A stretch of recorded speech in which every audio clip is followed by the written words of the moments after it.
안녕하세요. 세상담론에 오신 여러분을 환영합니다.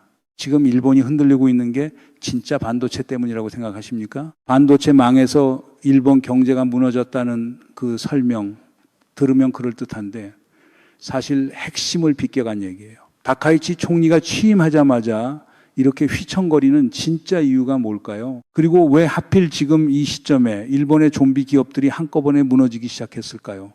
오늘은 세 개의 층을 따라 내려갑니다. 표면, 그 밑에 동기, 그리고 마지막에 남는 결과. 먼저 숫자 하나만 던지고 가겠습니다. 일본 대기업들이 30년 동안 자기 금고에 쌓아둔 돈이 얼마인지 아십니까? 600조 엔. 일본 GDP하고 거의 맞먹는 규모입니다. 한 국가의 1년 살림살이만큼의 돈이 투자도 안 되고 임금도 안 되고 그냥 금고에 잠겨 있어요. 30년 동안 말이죠. 그런 동안 한국 반도체는 일본을 추월했습니다. 그것도 일본이 한 세대 전에 만들어 놓은 토대를 빌려서 출발한 산업이 말이에요. 어떻게 이런 역전이 가능했는지 그 답이 사실은 600조 엔이라는 숫자 안에 들어있어요.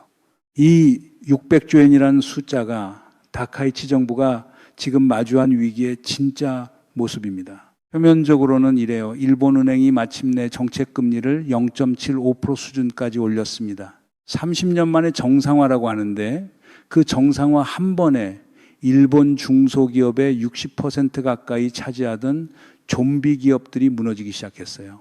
좀비 기업이 뭐냐? 돈을 못 벌어서 세금도 못 내는 기업입니다. 그런데도 살아있었던 이유는 거의 0%에 가까운 이자로 일본은행이 무한대로 돈을 빌려주고 있었기 때문이에요. 뉴스에서는 이걸 이렇게 설명하죠. 한국 반도체에 일본이 졌다고요. 삼성전자가 약진했고 일본 반도체 진영이 무너졌다고요. 그러니까 일본 경제가 침체했다고요. 들으면 깔끔한 설명입니다. 그런데 지상파 보도만 보고 있으면 이 그림은 절대 안 보여요. 일본 경제 침체를 반도체 패배 한 줄로 정리해버리는 그 보도들, 거기서 가장 중요한 한 층이 통째로 빠져 있거든요. 이건 단순한 산업 패배가 아닙니다. 30년 전에 누군가 설계한 어떤 구조가 지금 만기 도래한 거예요. 도쿄 한복판에서 균열이 시작됐는데 진짜 진원지는 30년 전 뉴욕 플라자 호텔에 있었습니다. 플라자 합의 1985년 9월 뉴욕 플라자 호텔에 미국, 일본, 서독, 영국, 프랑스 5나라 재무장관이 모였습니다. 미국이 일본을 끌고 가서 한 얘기는 간단했어요. 엔화가 너무 싸다. 너무 싸서 일본 수출품이 미국 시장을 다 잡아먹고 있다. 그러니까 엔화 값을 올려라. 결과는 이랬어요. 합의 직전에 1달러당 240엔이던 것이 2년이 좀 지난 1987년에 1달러당 120엔이 됐습니다. 정확히 2배, 엔화 가치가 2배 뛰었다는 게 무슨 의미냐. 일본 수출기업 입장에서 보면 어제까지 1달러에 팔던 물건이 오늘부터는 2달러를 받아야 본전이 된다는 거예요. 가격 경쟁력이 반으로 깎인 겁니다. 대기업들 비명이 터졌어요. 그래서 일본 정부가 뭘 했냐? 금리를 거의 0% 수준까지 끌어내렸습니다. 수출기업 자금 융통 쉽게 해주려고요. 그런데 0% 금리라는 게 수출기업한테만 도착하는 게 아니거든요. 일반인들도 그 돈에 손을 댑니다. 너도 나도 은행에서 돈을 빌려서 부동산 사고, 주식 사고, 일본 자산 가격이 그냥 미친 듯이 폭등하기 시작한 거예요. 이쯤 되니까 일본 정부가 뒤늦게 깜짝 놀랐어요. 부랴부랴 2가지 조치를 내립니다. 하나는 부동산 총량제. 일정 금액 이상은 은행이 부동산 대출을 더 못 해주게 막아요. 또 하나는 금리. 거의 0%였던 걸 한 번에 6% 수준까지 끌어올립니다. 부동산은 그날로 폭락했어요. 은행은 담보 잡았던 건물이 휴지 조각이 되니까 도미노로 쓰러지기 시작했고요. 이게 우리가 일본 잃어버린 30년의 시작이라고 부르는 그 장면입니다. 여기서 보통은 이렇게 정리하고 끝납니다. 미국이 플라자 합의로 일본을 쳤다고요. 일본 자산 거품이 터졌다고요. 그래서 30년이 무너졌다고요. 외부 충격의 희생자 그 한 줄로 끝나는 거예요. 그렇게 정리하고 싶은데 사실 진짜 문제는 그 다음에 일본이 스스로 한 선택이었어요. 여기서 한 가지 놓치면 안 되는 게 있습니다. 같은 시점에 독일도 같이 절상당했어요. 플라자 합의는 일본만 친 게 아니거든요. 5개국 협정이었습니다. 마르코아도 같이 올라갔어요. 그런데 독일은요, 1990년에 통일까지 하면서 결국 유럽 경제의 엔진 자리를 유지했습니다. 지금도 그렇잖아요. 같은 외부 충격을 받았는데 한 나라는 30년 동안 멈춰 있고 한 나라는 회복했어요. 그러면 이 차이는 외부 충격이 만든 게 아니라는 얘기가 됩니다. 외부 충격은 방아쇠였을 뿐이고 진짜 문제는 일본이 그 다음에 어떤 약속을 했는지에 있었던 거예요. 그 약속의 이름이 30년짜리 침묵이었습니다. 무슨 약속이냐? 일본 기업과 일본 노동자 사이에 암묵적인 합의였어요. 거품이 터지고 은행이 무너지면서 대기업들도 자금이 막혔어요. 보통 같으면 인원을 줄여서 비용을 맞춰야 되는데 일본 기업 문화에는 그게 안 맞았습니다. 한번 들어오면 평생 직장이라는 인식이 그때까지는 단단했거든요. 그래서 경영진이 이렇게 제안해요. 자르지 않겠다. 그 대신 임금은 못 올려준다. 노동자 측에서는 그래, 좋다. 자르지만 마라. 이렇게 합의가 된 겁니다. 들어보면 미덕 같죠? 같이 산다는 얘기니까요. 그런데 이 합의가 30년을 갔을 때 어떤 그림이 나오는지 보면 얘기가 완전히 달라집니다. 같은 30년 동안 한국 임금은 2~3배 올랐어요. 미국 임금은 말할 것도 없고요. 중국은 그 시절하고 비교가 안 되게 올랐습니다. 거의 모든 나라의 임금이 올라가는 동안 일본만 그 자리에 있었어요. 청개구리 모두가 30년 가동된 셈입니다. 다른 나라들이 가는 방향이 어디인지 다 보면서 일본만 정확히 반대로 갔어요. 자리에 있는 정도가 아니라 30년이 지나서 실질임금으로 따지면 오히려 떨어졌다는 분석도 나옵니다. 여기서 어떤 분들은 이렇게 생각하실 거예요. 기업들도 돈을 못 벌어서 어쩔 수 없었을 거다. 같이 어려웠을 거다. 그런데 2024년 노벨 경제학상을 받은 세 학자가 아세모글루, 존슨, 로빈슨 내놓은 분석틀로 일본의 30년을 들여다보면 그림이 완전히 달라집니다. 이들이 강조한 핵심 개념이 바로 착취적 제도라는 단어예요. 영어로 extractive institutions, 다수가 만들어낸 부가가치를 소수가 가져가는 구조를 가리킵니다. 일본 기업들이 만들어낸 부가가치는 같은 기간 독일이나 프랑스 기업들이 만든 부가가치하고 비슷한 수준으로 올라갔다는 분석이 있어요. 돈은 벌었다는 얘기입니다. 그것도 꽤 잘 벌었어요. 그런데 독일, 프랑스 기업은 그 늘어난 부가가치에 비례해서 임금을 올려줬습니다. 일본만 안 올렸어요. 노벨 경제학상 분석틀이 그토록 정확하게 들어맞는 사례가 다른 곳도 아닌 G7 한복판에 있었던 거죠. 그러면 안 올린 그 돈은 어디로 갔을까요? 사내 유보금. 처음에 던졌던 그 600조엔이 거기서 나옵니다. 투자도 안 하고 임금도 안 올리고 그냥 금고에 쌓아두는 것, 이걸 경영이라고 부를 수 있을까요?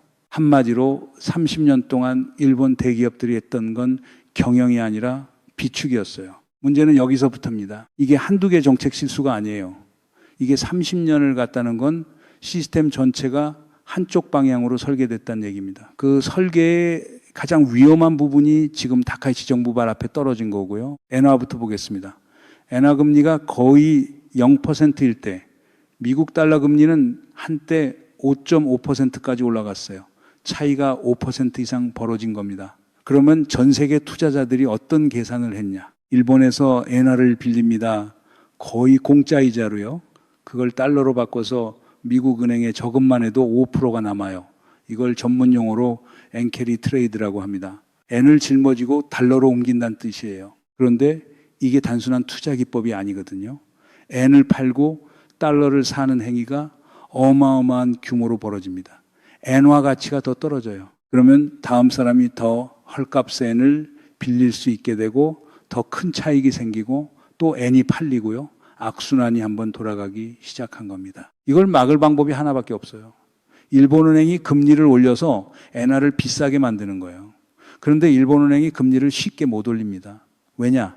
일본 정부가 30년 동안 적자를 메우려고 국채를 어마어마하게 찍었고 그 국채를 거의 일본은행이 다 사들였거든요. 이자가 0%였으니까 일본은행은 큰 부담 없이 받아놨던 거예요. 그런데 금리를 올리는 순간 그 안고 있는 국채에 이자를 지불해야 됩니다. 천문학적 액수예요. 한마디로 일본은행은 자기 발에 자기가 묶여 있는 겁니다. 금리를 못 올리니까 엔화는 계속 떨어지고 엔화가 떨어지니까 수입 물가가 폭등하고 수입 물가가 오르니까 일본 국민 실질 임금은 더 마이너스가 되고 구매력은 더 떨어지고요. 배짱이가 30년 동안 노래만 부른 게 아니에요. 사실은 그 누구도 배짱이한테 겨울을 준비하라고 한마디 안 한 거였습니다. 그게 이 30년의 진짜 풍경입니다. 한마디 안 한 사람들이 누군지 한번 따져봅시다. 5명이 같은 식탁에 있었어요. 첫 번째, 일본 정부입니다. 초기에 기업들이 무너질 때 봐준 건 이해할 수 있어요. 그런데 어느 정도 안정되고 나서, 그러니까 한 10년쯤 지난 시점부터는 정부가 신호를 줬어야 합니다. 돈 벌었으면 임금에 반영해라. 안 그러면 이러이러한 정책을 쓸 거다. 그런데 안 줬어요. 30년 동안 한 번도 제대로 안 줬습니다. 정부가 시장에 신호를 안 보내면 시장은 절대로 알아서 안 움직입니다. 두 번째, 매스미디어. 이건 더 노골적이에요. 일본 주요 언론사들이 광고 수입의 절대 부분을 어디서 받느냐? 대기업입니다. 그러면 그 대기업의 임금 정책을 신랄하게 비판할 수 있겠어요? 자기 광고주의 뺨을 때리는 셈인데. 그래서 30년 동안 일본 언론에서 사내 유보금 600조엔에 대한 본격적인 비판 보도 본 적 있으십니까? 거의 없습니다. 세 번째, 경제학자들. 일본 유명 경제학자들은 국가위원회 자리를 노리는 분들이 많아요. 좌장 자리, 위원 자리. 정부 비판하고 대기업 비판하면 그 자리 못 갑니다. 소장파 학자들도 마찬가지예요. 일본 경제 비판에서 논문을 쓰면 잘 안 팔린다는 분위기가 있다고 합니다. 그래서 일본 분석을 피해요. 전문가들이 자기 자리를 지키려고 입을 다물면 그 비용은 누가 치릅니까?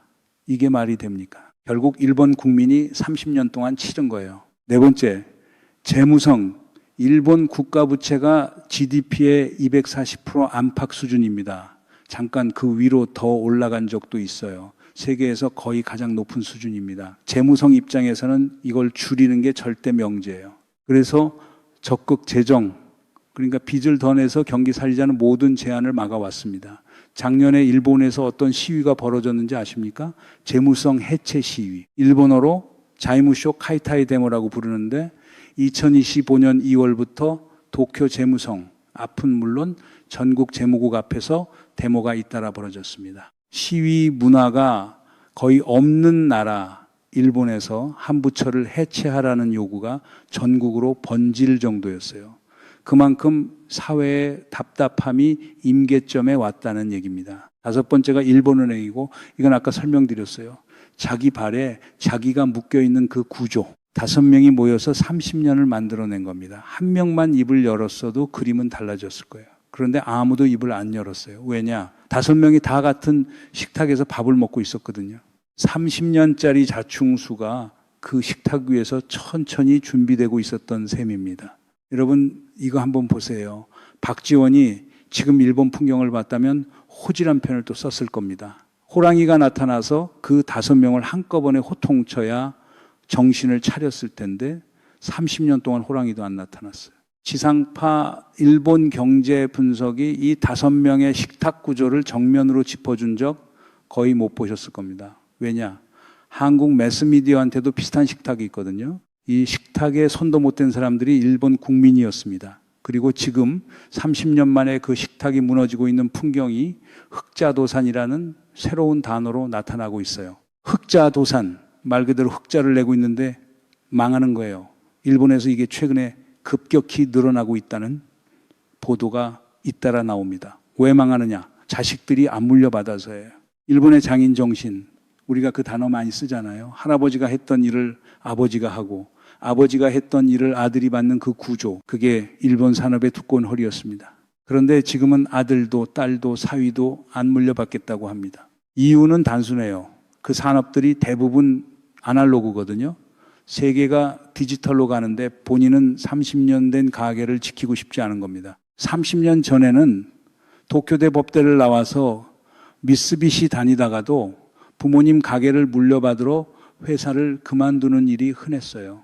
우리가 들으면 이상한 얘기인데 그때는 그게 자연스러웠습니다. 지금은 그 풍경이 사라지고 있어요. 그러니까 흑자가 나는데도 후계자가 없어서 가게 문을 닫는 일들이 일본 곳곳에서 벌어집니다. 여기서 한 가지 짚고 갈 게 있어요. 자식들이 왜 안 받겠다고 하는지 보면 단순한 세대 차이만으로는 설명이 안 됩니다. 30년 동안 임금이 안 올라간 산업, 30년 동안 신기술 투자가 거의 안 된 가게, 그게 다음 세대 눈에 매력적으로 보일 리가 없잖아요. 30년짜리 친묵이 보낸 청구서가 다음 세대의 진로 선택지 위에 적혀 돌아온 셈입니다. 여기서 사람들은 보통 이렇게 안타까워해요. 일본 전통이 무너진다. 장인 정신이 사라진다. 그런데 잠깐 멈춰서 생각해 보면 정말 그렇게만 봐야 할까요? 이건 실패가 아니라 30년짜리 설계였어요. 누가 설계했냐는 질문은 잠시 옆에 놔두고요. 처음에 제가 물었습니다. 이게 진짜 반도체 때문이냐고. 답이 보이실 겁니다. 반도체는 결과예요. 30년 동안 자기 노동자한테 임금을 안 올린 나라가 어떻게 자기 산업의 미래에 투자를 하겠습니까? 투자라는 행위의 본질은 미래에 대한 확신이거든요. 자기 사람한테도 그 확신을 못 준 나라가 누구한테 그 확신을 주겠어요? 좀비 기업이 무너지는 것도, 흑자 도산이 늘어나는 것도, 다카이치 정부가 휘청거리는 것도 다 같은 원천에서 나온 강물이에요. 30년 전 플라자 호텔에서 시작됐지만 30년 동안 5명이 지킨 침묵이 그 강을 키운 겁니다. 여기서부터가 우리 이야기입니다. 일본 대기업 사내 유보금이 600조 엔이라고 했죠.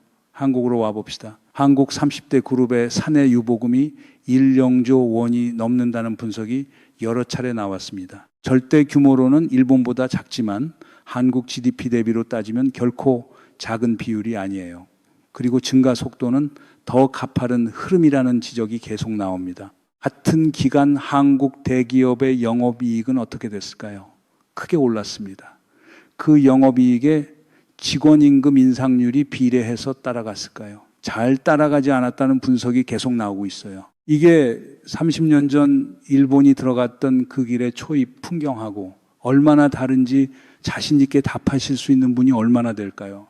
매스미디어도 한번 보세요. 일본은 대기업 광고에 매여서 비판을 못했다고 했죠. 한국에서 보수 주류 매체 흔히 조중동이라고 부르는 그 매체들의 광고 의존 구조를 한번 따져봅시다. 4대 그룹 광고를 떼고 그 매체들이 굴러갈 수 있을까요? 일본 모델하고 메커니즘이 다르다고 자신 있게 말씀하실 수 있을까요? 다르다고 말씀하기 어려운 부분이 분명히 있습니다. 재무성도 마찬가지예요. 한국기획재정부의 재정균형 강박이 일본 재무성의 그것하고 얼마나 다른지 최근 추경 논쟁 보신 분들은 아마 짐작하실 겁니다. 적극 재정을 둘러싼 한국 내 논쟁의 그 구도가 30년 전 일본의 그 구도하고 얼마나 닮아 있는지 한번 짚어볼 만한 대목이에요. 다만 한국에는 일본이 잃어버린 게 2가지 살아있어요. 첫 번째는 노조입니다. 일본은 30년 동안 노조가 형해화됐어요. 춘투, 그러니까 봄철 임금 협상이 사실상 의례 행사가 됐습니다. 한국은 노사 갈등이 격하다는 비판을 자주 받지만 그 격함이야말로 일본식 침묵 합의를 막아온 안전장치였다는 평가도 있어요. 2번째는 지금 정부가 임금 정상화와 재벌 개혁 의제를 손에 들고 있다는 점입니다. 12점 3비상계엄 이후 기존의 재벌, 보수매체, 검찰 관료, 카르텔의 균열이 가고 있는 그 흐름 안에서 일본이 30년 동안 못한 신호 보내기를 한국이 지금 시도하고 있는 셈이에요. 물론 한국은 일본과 다르다는 반론이 있어요. 그런데 30년 전 일본도 우리는 미국과 다르다고 했거든요. 다르다는 그 자신감 자체가 같은 함정에 빠지는 첫 단추일 수 있습니다. 서울의 봄 데자뷰처럼 일본 30년의 데자뷰를 우리가 보고 있는데 그 영화 결말이 이미 나와 있다는 게 결정적으로 다른 점이죠. 다카이치 정부가 이 30년짜리 매듭을 풀 수 있을지 아니 풀려고 하는 사람이 누구인지부터가 더 큰 질문일 겁니다. 다카이치 본인은 적극 재정을 외쳐왔어요.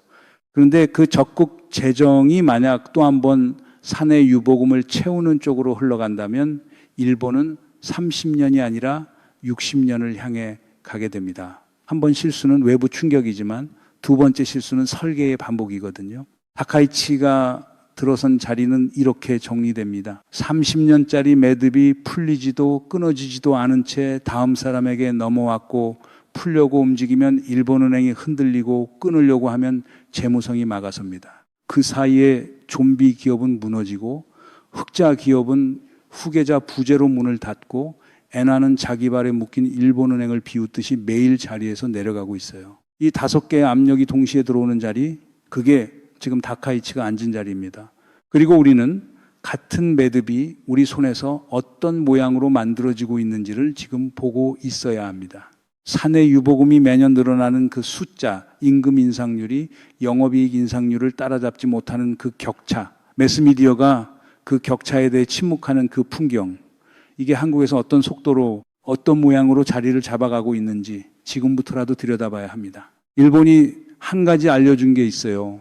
30년 동안 침묵한 사회는 30년 후에 5명이 같은 식탁에서 같은 메뉴를 시키는 풍경으로 끝난다는 거. 그리고 그 식탁 밖에 있는 사람들은 30년 내내 자기 몫이 어디로 갔는지조차 모르는 채로 늙어간다는 거. 30년 후에 우리 아이들이 오늘의 한국을 어떤 일본으로 부르게 될까요? 이 흐름이 어디로 가는지 같이 추적하고 싶으시다면 구독 부탁드리고요. 다음 국면 놓치지 않으시려면 알림 설정도 같이 해주세요.